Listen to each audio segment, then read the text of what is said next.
Radio Rahim with Justin Fortune at Wildcard Boxing Gym.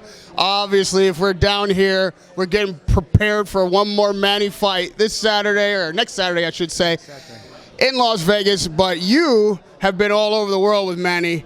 Yeah, I've been in America and the Philippines. More than that.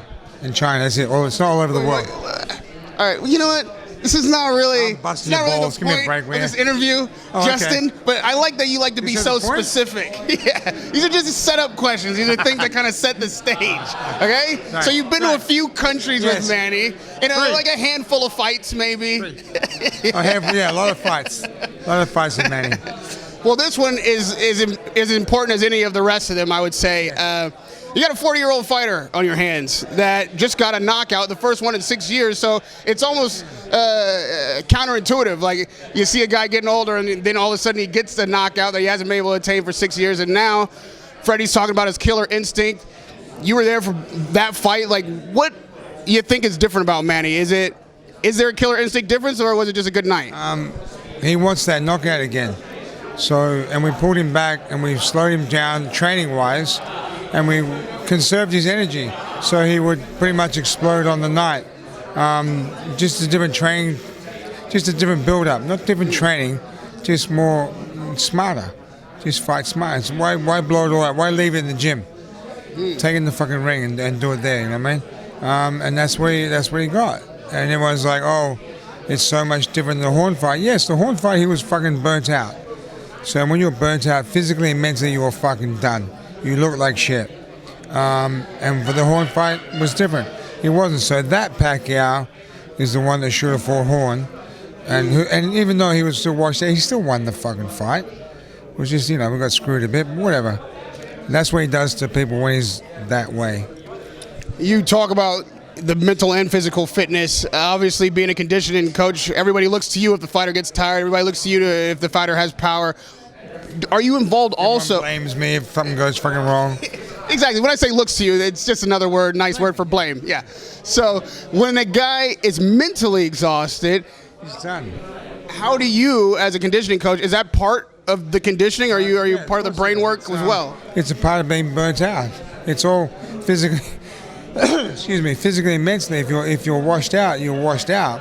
Mentally, with me, we just we change it up all the time, stop the boredom, which is also a big trick to train your athlete, because all athletes get bored. It's the same shit, same repetition. If you don't change it up, there's no shock to the body. The body gets into a routine and it sits there and becomes stagnant.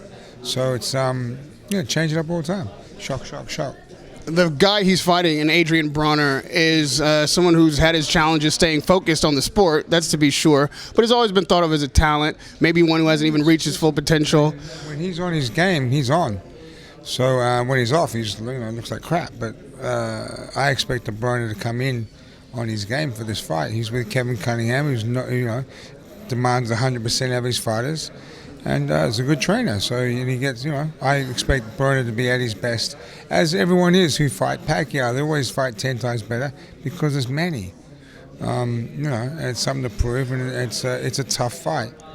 Do you think he'll be mentally focused and prepared? I think he will. Absolutely. He's a 4-time champ. He's no dummy. He's a thinking fighter. But in saying that, when they get hit by Pacquiao, it's different. Look at the last 10, 15 opponents. They all look like they've been through a bloody war, win, lose, or draw. I don't know if Broner's up to taking that. You know what I mean? I don't know if he could stick through and take that beating.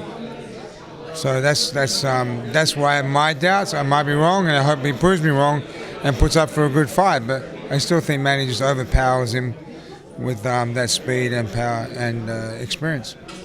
He is Manny's. He's 10 years Manny's junior. Man, you could be 20 years Manny's junior. Who cares? He's still fucking faster than what most of the guys are. Well, all of them actually.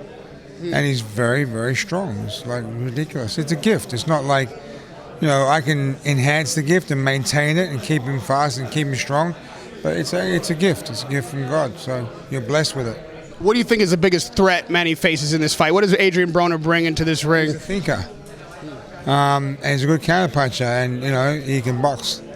So that's where we're looking at. But you know, he also has a tendency to get stuck on his feet, and he's a very slow starter. So, assuming that it goes Manny's way next Saturday, for your sake. Otherwise, they'll all fucking blame me. Yeah, Is that what we're leading into? Bastard.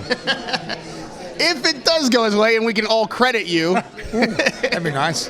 Where do you think his career goes? Like, what's the fight for Manny?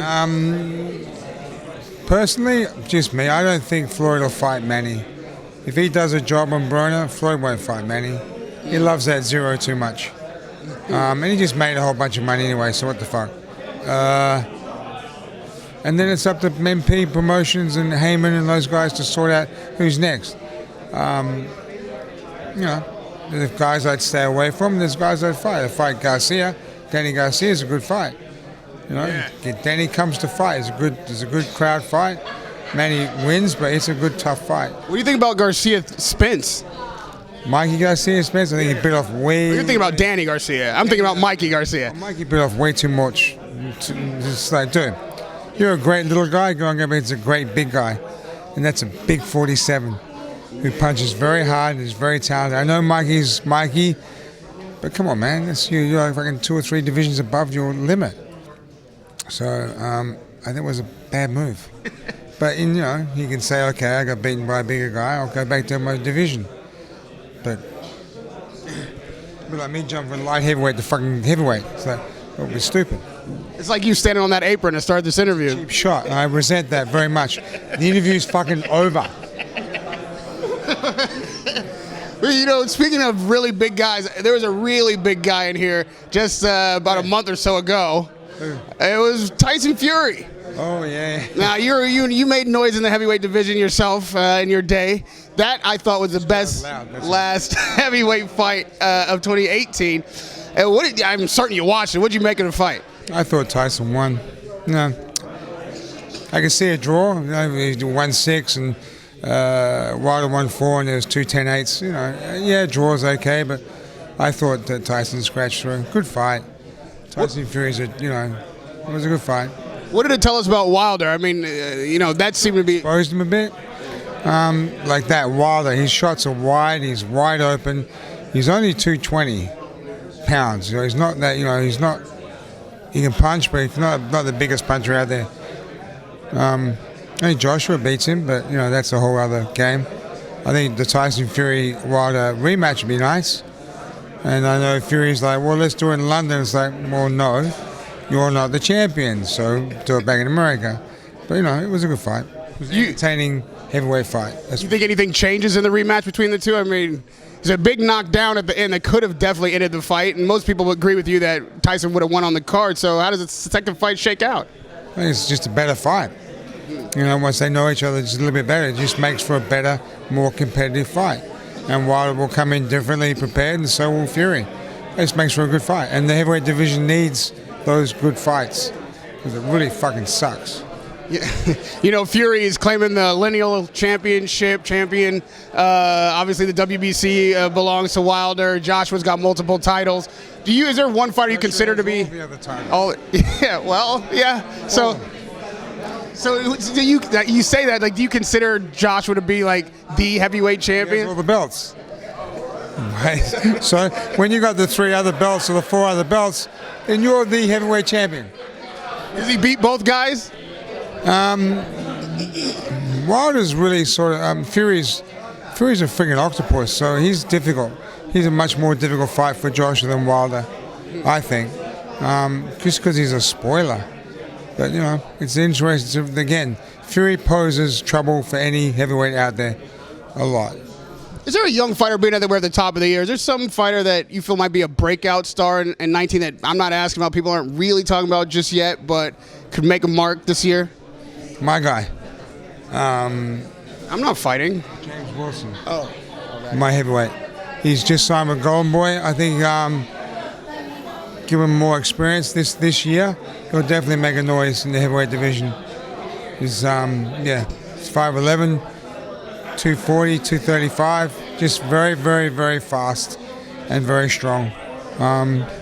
he's definitely something special. And I don't take on heavyweights unless they actually show something worthwhile because the division is that poor. But this guy is fucking special. You mentioned how poor you feel like the division is. So how do you guide a heavyweight that you do take on? What's the most important attribute of a heavyweight to have in this environment? Well, like this guy, he's a gym rat. They live for this sport. He's fast, he's strong, he listens, and learns quick. Yeah. He's like me. Okay, cool. Just like you. Yes. Unfortunately, that's what I'm saying. One of my trainers, my favorite guy, always a pleasure. From Fortune Gym, Justin Fortune, and Radio Rahim here at Wildcard, where we were early when I was like 19, 20. I've been to your gym, we've been back to this gym, so we've got a long history. And it's always a pleasure to talk to you, man. Thank you, one of these days, I think I'm going to be interviewing your kids. Yes. What an asshole their old man was. Oh, yeah, for sure. They'll be telling me about it. I'll be like, nah, he's better than you think. But tonight, we got Manny Pacquiao and Adrien Broner getting ready for a big fight on the 19th in Las Vegas. Can't wait to see you ringside in the corner. Radio Rahim with Justin Fortune. Thanks,